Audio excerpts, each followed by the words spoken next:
LSU women's basketball comes out with their second SEC win of the season, 87 to third SEC win of the season. I'm behind. Yeah, Ole Miss on Sunday.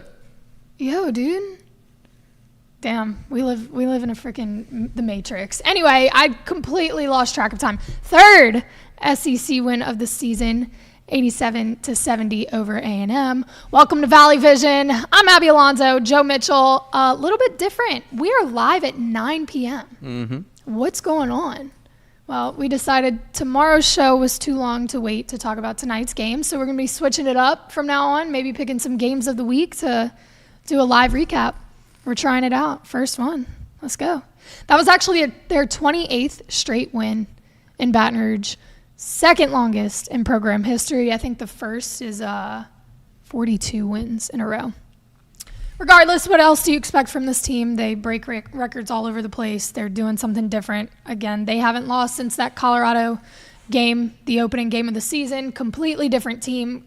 Got through all the BS and the adversity and the injuries and whatever else was going on and ironed things out. And they look good. Y'all, Texas A&M has a hell of a defense. They have the number one scoring defense across Division I women's basketball. Before this game, they kept their opponents under 50 points.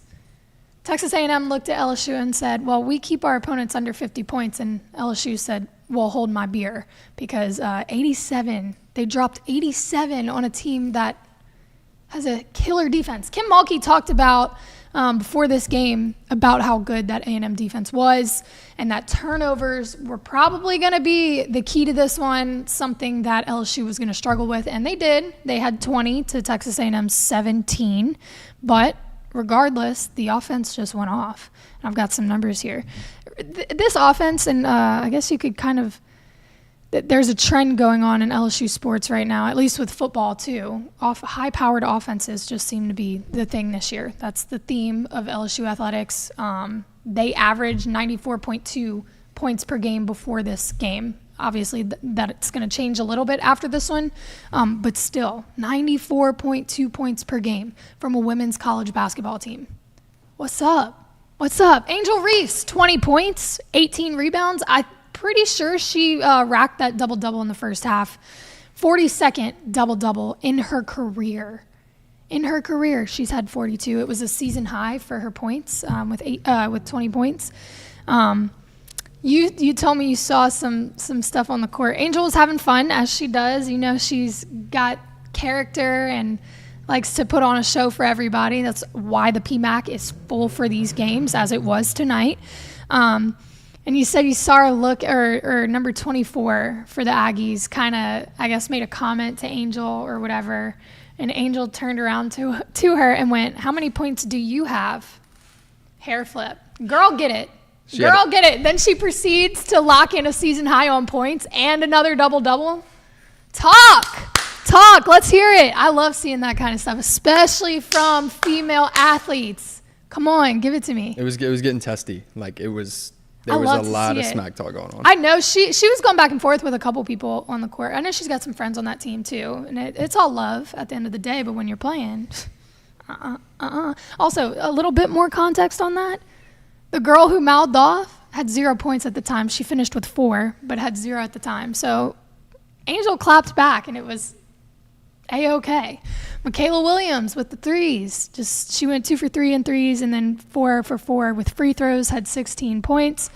She leads LSU in threes. I think that's her thing, obviously. If you go on LSU women's basketball's Instagram, it's just literally picture after picture of Michaela just draining threes. I'm not kidding. Her and Haley Van Lith. She didn't score anything in the first quarter, went off in the second. Just turned it on, whatever, flipped a switch, and just went off in the second. And Kim Mulkey talked about her earlier this week. Remember, this is a freshman. She's got a lot of growing to do, sure. But what she's coming in here with, her skill level, her confidence, the way that she moves on the court, Kim Mulkey said it earlier this week that she thinks she can be one of the best players to ever pick up a basketball, which to say about a freshman coming into a team with such high caliber talent is quite the compliment. Aneesah Morrow, man, we love Aneesah. She had 8 rebounds, 21 points, had the most points on the team tonight. She plays tough, right? That's like her thing. She's talked about it. She's gonna get it. She called herself a double machine, but she also talked about how she's gonna get a rebound. And like they have friendly competition down there. Well, you'll kind of see two LSU players like not fighting over it, but low key fighting over rebounds. And she goes hard. She was actually the reason that Joni Taylor, the head coach, went ballistic on the court. And I don't know why I'm stuttering. It's maybe because it's 9:20. Went ballistic on the court and got a tech. Taylor wanted a call for a reach over the back. They didn't give it to her. Of course, it was Aneesah Morrow. Here's something funny. Remember a couple weeks ago when Kim Mulkey got ejected for like losing it? Yeah. Guess who the player was that she was like losing it over? Who was involved in the play? It was Aneesah. They called a foul on her. Yeah, I want to say they called the charge. Yeah. It was that one. Yeah. She plays tough. She plays real tough. She does a lot of dirty work, legal dirty work, but she gets after it. Haley Van Lith, back from injury. Again, she looks better than she did before the injury. Had 3 threes tonight, went 3 for 3 with free throws, 14 points. She looked good driving in the paint too. There was one time she like just head down, went to work, put one in, and then turned around on the next possession, like quick turnaround, drained a 3. So they've got it going. I think they've figured out their chemistry. You can see it. And A&M's a good team. Like, that was a challenge. This was not just another non-conference, like, this LSU team's going to blow out everybody because, like, that's not in the conference because they're LSU and whatever. No. Like, this started off as a pretty good fight. Like, A&M went up. They were down by only 7 in the going into halftime, and then LSU just ran with it in the second half, which we love to see. And that just tells you what's going on in that locker room. Kim Mulkey, like, fine-tuned, like, it is a well-oiled machine. We're going to get out the kinks, and we're going to readjust after halftime, and it shows. It shows in the numbers. Like I said, they did have 20 turnovers. Kim Mulkey called that. She said it earlier this week. She thought that was going to be the thing that they might struggle with a little bit. They did. They've got Auburn on Sunday at 2 p.m., so they've got a couple days to try to reel that in a little bit, maybe get a little bit cleaner. But, I mean, if you're going up against the number 1 scoring defense in the country, you're going to have a couple turnovers. That's inevitable. But you also come out with a 17-point win. Yeah, and if you're going to have that many turnovers, you better make up for it at the line, which they did. And they did, like I said. They got to the line over and over and over again. Michaela Williams, Haley Van Lith both drained all of their free throws. Also, I got something for you here. Can the radio announcers stop jinxing things? Bruh. I had to catch myself there. But I mean, I had to leave at halftime. Obviously, we got to get back to do the live show. But so I turn on the radio, and Angel Reese is at the line. She's 7 for 7. He literally starts his statement. He goes, "She's chasing a record. 7 for 8. Never mind." I was like, bro, what are we doing? They do that so often. Like, I feel like that's just bad juju. Like, I understand you got to give color and context, and like that's the whole point of your job.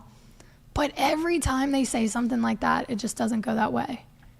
Anyway, killer performance, beautiful performance, good game to watch. Again, having fun, playing tough, lots of passion all over the place. Of course, Kim Mulkey's doing Kim Mulkey and screaming while looking phenomenal in her glitter. What did it say? Her sweater today was Queen of the Court on the back with like a basketball goal. Mm-hmm. Who designs? Like, they got to run out of designs, right? Queen of Sparkles. I don't think she'll ever run out of designs. Do they? I know they custom make them, but like it's like every week they just pump them out. She's got more designs than Aneesah has rebounds. It's ridiculous. Like, she's got the most. And on that note, we're going to round it out. We're done for tonight, but we will be back tomorrow at 5. So we're pushing back Valley Vision to 5 on Tuesday, normally Thursdays and Fridays, and then we're going to mix in some game recaps in there. So just stick with us as we figure out the new schedule and how we're going to keep getting more and more content to you guys. We like this style. I like doing this. It's a little late, but I don't mind because that was a fun game to watch. We appreciate y'all, and we will see y'all tomorrow.